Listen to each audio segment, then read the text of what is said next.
Consider the weight of your words. Every utterance carries consequence. Yet many pour forth explanations as though they were shields, not realizing they often betray weakness rather than strength. There is a wisdom in restraint, a quiet authority, in the one who speaks only when it matters and lets truth stand without embellishment. To explain endlessly is to invite judgment, to scatter your energy to the winds, to give power to the very questions that seek to unsettle you. Observe, listen, and let silence guard your dignity. In the pause, in the measured stillness, your presence speaks with clarity that words could never reach. Those who rush to justify themselves reveal a mind unsettled. Those who embrace silence reveal a mind unshakable. Understand this. The world is quick to challenge, quicker still to misunderstand, and yet silence moves like water through all obstacles. Powerful in its simplicity, unassailable in its resolve. In the quiet, your strength is unmistakable. There is a strength in restraint that the world often fails to recognize. Men and women are quick to speak, eager to justify themselves, to defend every action, to explain every decision. It seems natural to them, almost necessary, to provide clarity to others, to convince, to persuade, to ensure that their motives are understood. And yet, the wiser soul knows that such urgency to speak often betrays weakness rather than power. Words are not without cost, and every explanation carries a weight that burdens the one who delivers it more than the one who receives it. To measure words, to hold back, to let silence carry the meaning. This is the exercise of true authority. Observe the world carefully. Notice how those who rush to defend themselves are frequently trapped in a web of their own making. Their explanations, though perhaps true, often invite scrutiny and challenge. Each justification, no matter how sincere, opens the door to doubt in the minds of others. There is a hunger in the human heart to question, to probe, to find fault, and those who speak to freely provide a feast. Silence, however, is different. Silence offers no weakness to exploit. It does not seek approval. It does not demand agreement. It does not entangle itself in the opinions of others. It simply is, firm and unshaken, and in that quietness lies power that words cannot convey. Consider the weight of every utterance. Words are like arrows once loosed. They cannot be taken back. They travel, they strike, and they linger. To speak without need is to scatter these arrows without aim, and often the scatter harms more than it helps. The one who understands restraint treats words as tools, precise and measured, used only when they will serve a purpose greater than mere satisfaction. There is no need to explain oneself to those who neither seek understanding nor deserve the labor of your voice. By restraining the urge to speak, you conserve your energy, you maintain your composure, and you leave the judgments of others where they belong outside your control. There is an elegance in letting actions speak louder than speech. Those who are silent in the face of accusation or misunderstanding are not weak, they are deliberate. They understand that words are ephemeral, but these leave a lasting impression. A man who accomplishes his duties without the constant need to justify himself commands respect, not because he shouts louder than others, but because his restraint demonstrates confidence in his own integrity. There is a subtle authority in this, one that draws attention without demanding it, that asserts presence without arrogance. In the quiet, people see strength, and they recognize it without being told. The world is filled with those who misunderstand, who question, who demand explanation. To them, silence may seem like evasion, but it is not. It is the practice of knowing which battles are worth engaging and which are beneath notice. Not every challenge requires a response, not every doubt deserves clarification, and not every criticism merits defense. The one who exercises restraint in speech has already won, for he has chosen his ground, measured his opponent, and preserved his own calm. To speak in haste is to surrender the advantage, to yield the calmness of the mind to the chaos of others. To remain silent is to maintain mastery over oneself and over the impression one leaves in the world. It is not only in public matters that restraint proves its value, but in private life as well. In the company of friends, in the presence of family, in the intimacies of conversation. Those who are always explaining themselves often sow discord unknowingly. They reveal insecurities. They highlight uncertainties, and they invite advice that may not be sought. Those who practice restraint listen more than they speak. They absorb the words of others.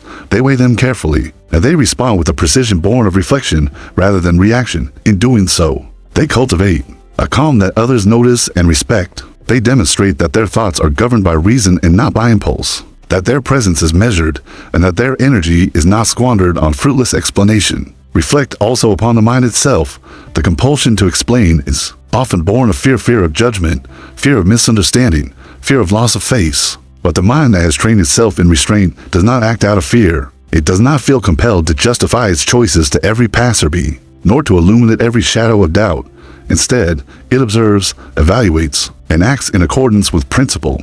It understands that the universe is vast, that human opinions are numerous and often fleeting, and that to bend oneself to justify every perception is to waste precious energy. Strength resides not in the quantity of words spoken, but in the quality of thought held. Silence allows the mind to conserve its strength, to remain free from unnecessary distraction, and to act with precision and purpose when action is truly required. Even in the arena of conflict, restraint proves its value when provoked, when challenged. When confronted by injustice or accusation, those who are silent maintain the upper hand. They do not offer ammunition to those who seek it.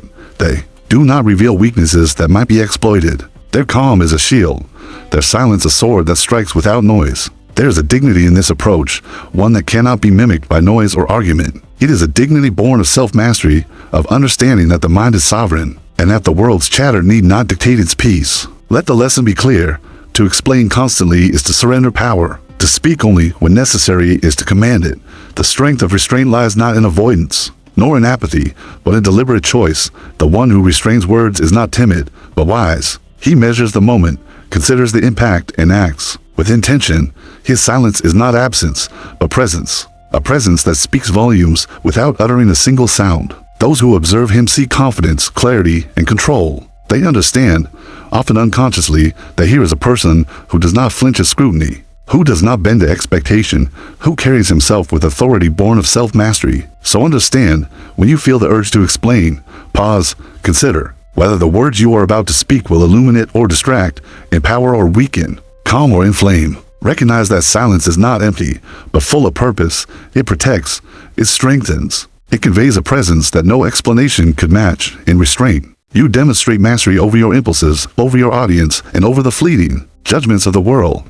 Let silence be your ally, for it preserves your energy, your dignity, and your power. Those who rush to explain will tire themselves, expose themselves, and diminish their authority. Those who restrain their speech will endure, command, and rise above the noise that surrounds them. True mastery begins not in commanding others, nor in altering the course of the world, but in commanding oneself.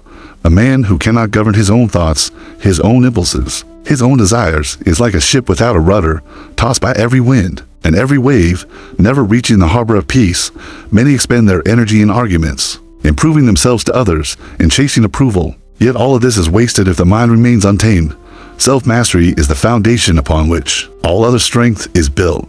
It is the silent force that governs action, the steady hand that guides choice, the quiet vigilance that preserves dignity when chaos surrounds. Without it, knowledge is mere folly, wealth mere temptation, and words mere noise. Consider the mind. As a garden left unattended, it becomes overrun with weeds of distraction, fear, and fleeting desire. Every impulse unexamined takes root, every habit unrestrained grows wild, and the soul finds itself trapped beneath the tangled growth of ungoverned thought. To master oneself is to prune these intrusions, to cultivate clarity, and to nurture the seeds of reason, patience, and discipline.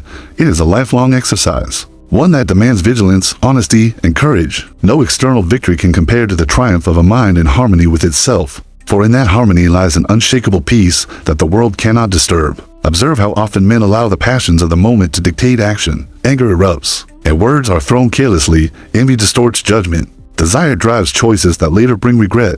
In all these cases, the individual is not free, but enslaved to forces within himself. He reacts rather than acts, is moved rather than moves, and finds his life shaped by circumstance rather than by principle. Self-mastery is the antidote to this condition. It is the practice of observing each impulse without surrendering to it, of choosing action with intention rather than reflex, of holding the mind steady even when the world rages around it. In mastering himself, a man becomes his own authority, his own refuge, and his own guide.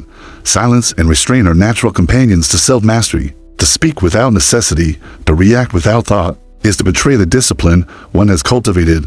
A master of himself understands that every word, every gesture, every choice carries consequence.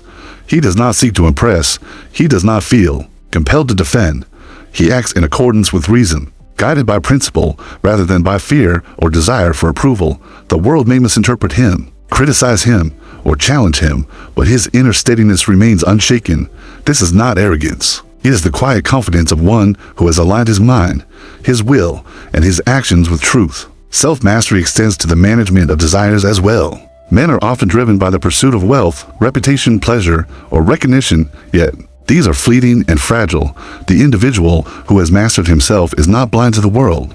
nor does he reject his offerings, but he does not allow them to control him. He treats success and failure, praise and criticism, abundance and scarcity with equanimity, knowing that the measure of a person lies not in circumstance, but in conduct.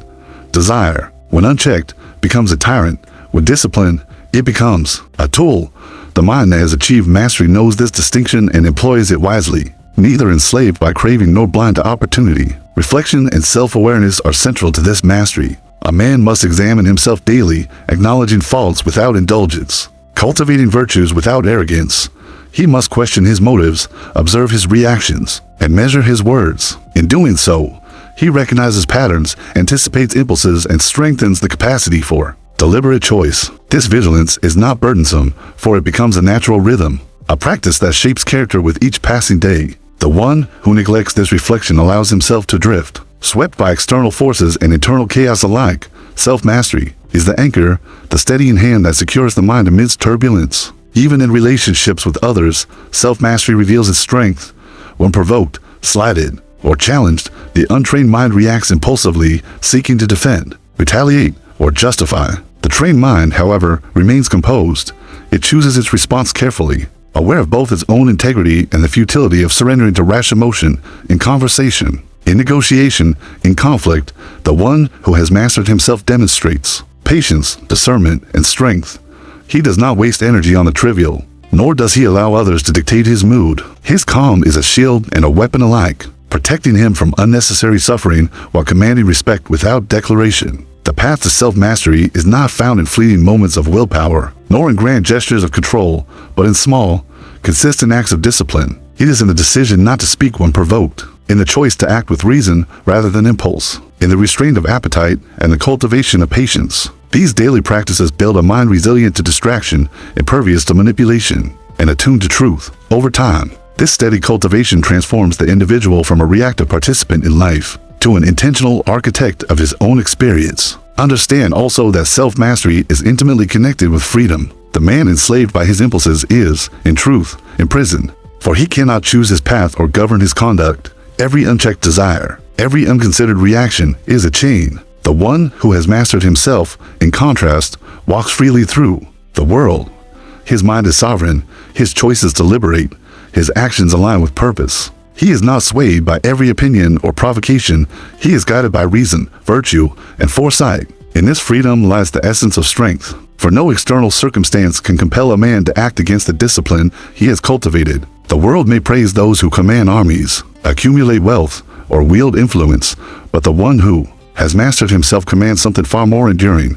His authority is not imposed. It is inherent. It is recognized not through fear or submission, but through the quiet acknowledgement of his presence, his judgment, and his composure. He walks with dignity because he is unshaken by circumstance, unswayed by gossip, and unwavering in principle. This is the power that comes from self-mastery, the reward of relentless vigilance over the mind, the most potent and enduring dominion a person can claim. Finally, mastery of the self nurtures resilience in the face of adversity. Life is unpredictable, filled with trials, challenges, and disappointments. The mind untrained is fragile, tossed by fortune, angered by insult, and consumed by regret. The mind that has achieved mastery, however, remains steady. It adapts without surrendering principle, acts without haste, and maintains clarity when confusion reigns. Self-mastery does not prevent difficulty, but it equips the individual to meet it with dignity, to navigate it with wisdom, and to endure it without corruption of character. It is not the absence of struggle, but the presence of strength within struggle that defines mastery. To observe without immediate reaction is a discipline often overlooked in the haste of daily life. The majority of men and women are quick to respond, eager to voice their thoughts, eager to defend, explain, or justify. They see a slight and immediately counter. They hear a critique and hasten to defend themselves. They encounter an obstacle and react with frustration or anger. In all these responses, the mind surrenders its sovereignty to circumstance. It becomes a participant in every provocation, a prisoner of every perception, and a servant to the fleeting opinions of others. Observation, in contrast, is an act of mastery. It allows the mind to see clearly, to distinguish what is true from what is imagined, to weigh the importance of events before committing energy to them. In observation lies clarity, in reaction without observation lies chaos. Consider the way the world moves. Events unfold rapidly, often in ways beyond our control, and people act with intentions that may be obscure or misguided. To respond immediately, Without reflection is to fall into the current of their misunderstanding, to accept the illusion that every slight requires defense, every opinion requires acknowledgement. The one who observes first, however, gains the advantage of understanding. He sees not only the surface of events, but their deeper context, their motives, and their implications. He recognizes which matters demand action and which are better left untouched. In this way, observation becomes the foundation of wise conduct and reaction. When it occurs, it's deliberate rather than reflexive. Observation requires patience. It requires the willingness to remain still, to resist the temptation of immediate judgment, to absorb information fully before forming a conclusion. Men are often impatient in this regard. They want to act, to prove, to influence before they have fully understood. Yet action based on partial perception is prone to error. It is reaction in its weakest form, driven by emotion rather than reason. Observation, by contrast, is measured. It allows the mind to gather facts, to see patterns, to anticipate consequences. It does not seek immediate gratification, it seeks understanding. In cultivating this practice, the individual learns to navigate life with precision rather than impulse. Notice also that observation is not passive. It is not a retreat from the world, nor an avoidance of responsibility. It is an active engagement of the mind, a deliberate attentiveness that discerns truth from falsehood, substance from illusion, necessity from triviality. In observing, one studies the intentions of others, the flow of circumstances, and the patterns of cause and effect. One learns to recognize when provocation is genuine and when it is empty, when criticism is constructive and when it is meant to manipulate. The observer measures carefully, considers the weight of each action, and reserves reaction for moments when it will achieve purpose rather than merely satisfy impulse. There is also a profound advantage in observing before reacting in social interactions. Men and women are quick to speak, often without listening, eager to respond before comprehending. They misunderstand intentions, misconstrue words, and escalate disputes unnecessarily. The one who observes first listens fully, absorbs the context, and responds with thoughtfulness. In doing so, he disarms tension, commands respect, and maintains authority. Observation becomes a shield against misunderstanding, a means of preserving peace, and a tool for exercising influence without force. The world may attempt to provoke, but the observant mind remains unshaken, discerning, and deliberate. Observation strengthens self-control. When one observes before reacting, one creates space between stimulus and response. In that space lies freedom. The mind is no longer enslaved to impulse, emotion, or external pressure. Instead, it chooses how to act, guided by principle, reason, and foresight. The one who reacts immediately allows circumstance to dictate behavior, but the one who observes first commands his own conduct. This self-governance is the essence of strength. It is the difference between being moved by the world and moving with intention within it. Consider the fleeting nature of anger and fear. They rise quickly, often in response to perceived offense or threat. Those who react without observation become instruments of these emotions, speaking harsh words, making poor decisions, and sowing discord. Those who observe first recognize the transient nature of these feelings. They do not suppress them artificially, nor do they indulge them recklessly. They witness the emotion, understand its source, and allow reason to guide action. In this way, observation tempers emotion, prevents harm, and preserves composure. The mind becomes steady, even in the midst of provocation, unshaken by insult, and unmoved by deception. Observation also fosters understanding of others. Every human carries motives, fears, and desires that may be hidden or unclear. Immediate reaction assumes knowledge that is rarely possessed, leading to error and conflict. By observing, one discerns patterns of behavior, recognizes intentions, and responds appropriately. This does not require judgment in haste, but a careful assessment over time. The observant individual sees beyond the surface, understands the currents that guide others, and acts in ways that are effective and precise. Observation transforms uncertainty into insight, confusion into clarity, and impulse into deliberate action. The world often values quick speech, immediate responses, and visible action, yet the one who observes first holds a quieter, more enduring authority. Others may be impressed by words spoken in haste, but they are moved by wisdom spoken with discernment. The observer, by waiting to understand, ensures that every action is aligned with purpose. His words carry weight because they are chosen, not scattered. His deeds are effective because they are deliberate, not reactionary. In cultivating observation, he preserves his energy, maintains his dignity, and enhances his influence. Observation cultivates humility as well. The observant mind recognizes that it does not know all, that appearances can deceive, and that immediate impressions are often flawed. By pausing, reflecting, and assessing, one avoids the arrogance of hasty judgment. One listens to others, considers evidence, and forms conclusions based on reason rather than impulse. This humility does not weaken authority, it strengthens it. For the one who observes demonstrates that he is guided not by vanity or pride, but by insight and discernment.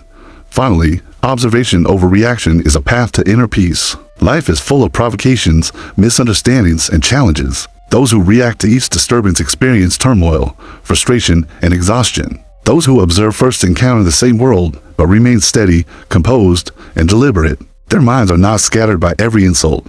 Their energy is not drained by every conflict. And their conduct is guided by reason rather than whim.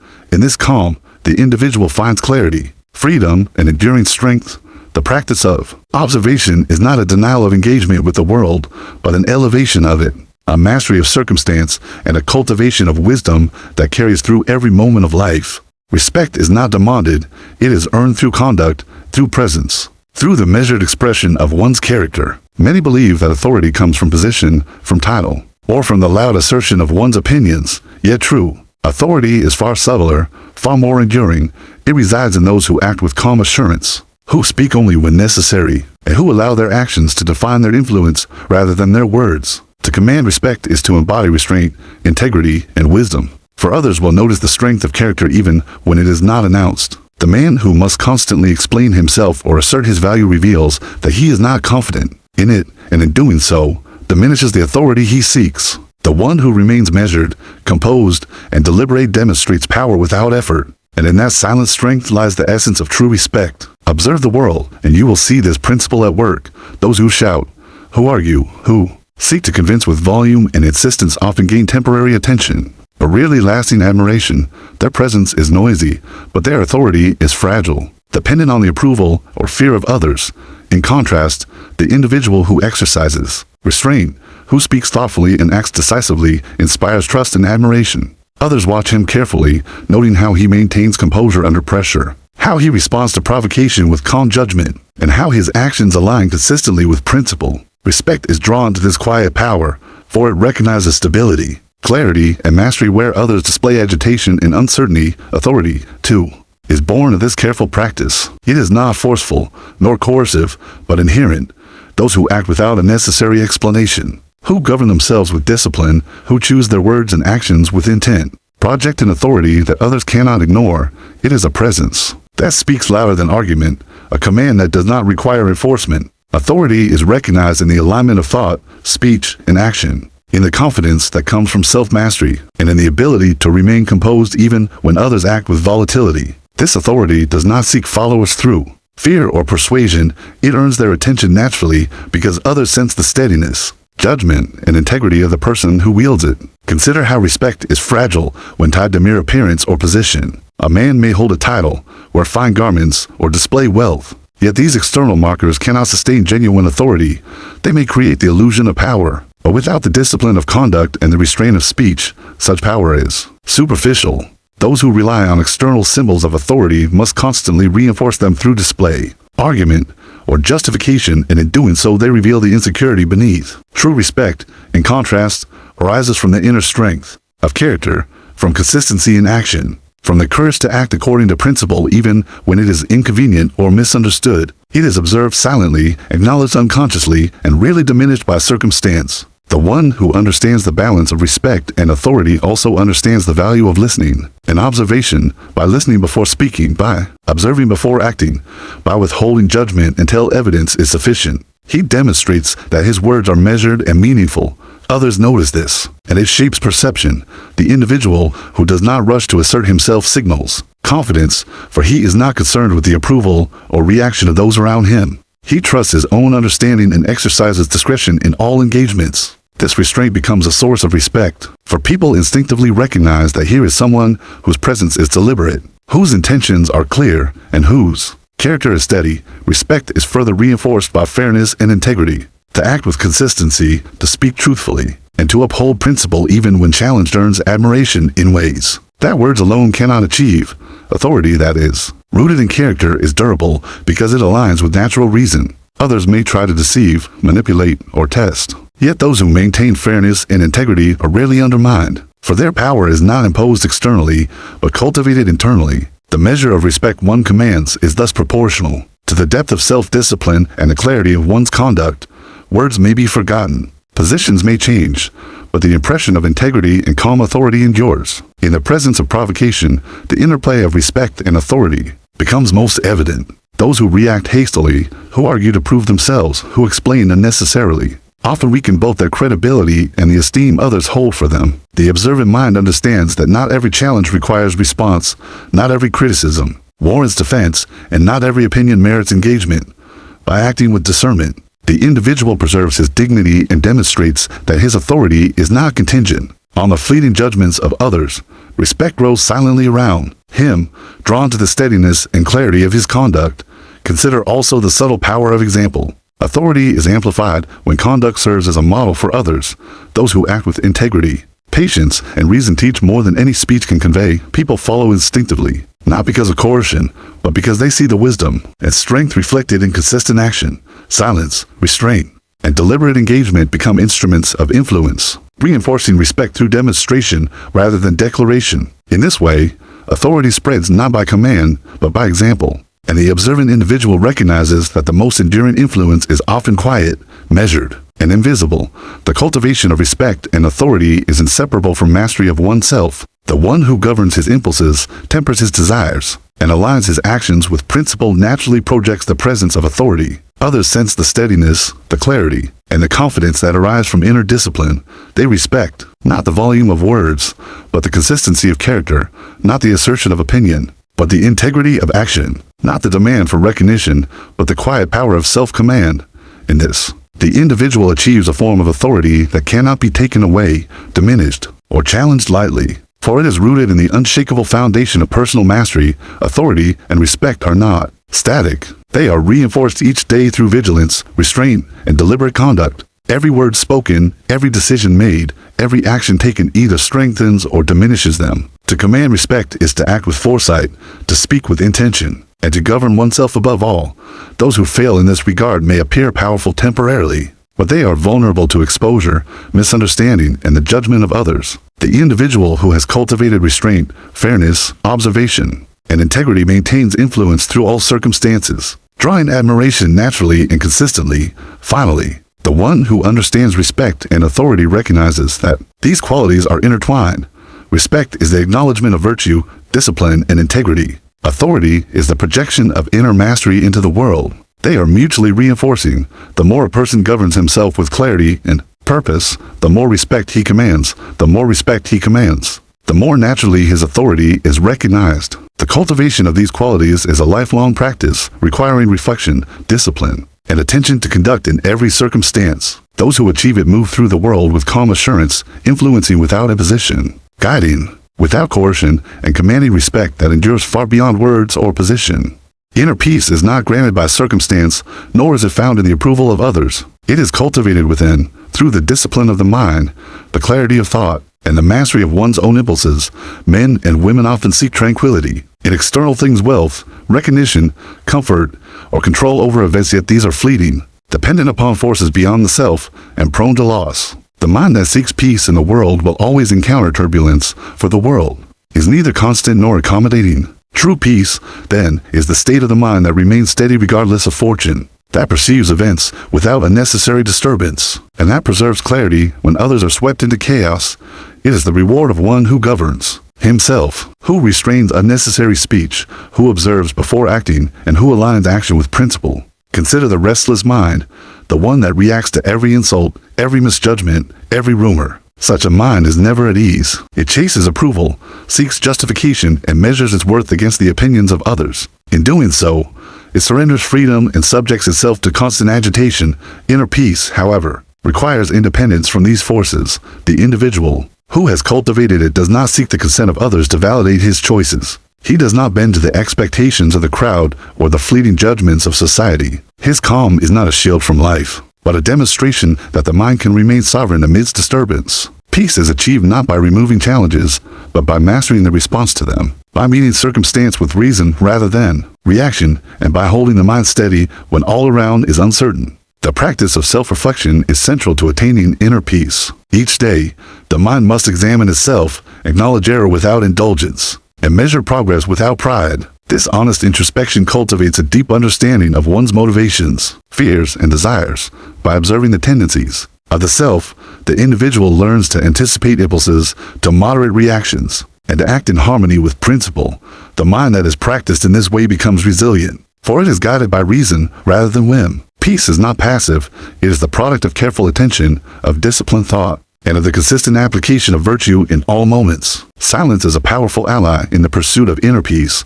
Those who rush to explain themselves, who react at every provocation, or who seek to influence others constantly disturb the calm of their own minds. Silence, in contrast, allows reflection, preserves energy, and protects dignity. In the pause, one observes not only the world, but the reactions within oneself. The one who chooses silence over hastiness develops clarity, for words spoken impulsively often betray confusion or insecurity. By restraining speech, the mind cultivates a space where reason can guide action rather than emotion, where the soul can remain centered amidst the turbulence of life. Equanimity is a companion of inner peace. The individual who has cultivated peace does not exalt in praise nor collapse under criticism. He does not cling to success nor despair in failure. In all circumstances, he maintains perspective, understanding that events are transient and that the mind's judgment, rather than circumstance, defines experience. This equanimity does not indicate indifference, nor does it suggest inaction. Rather, it is the steady force that allows deliberate and purposeful engagement with the world.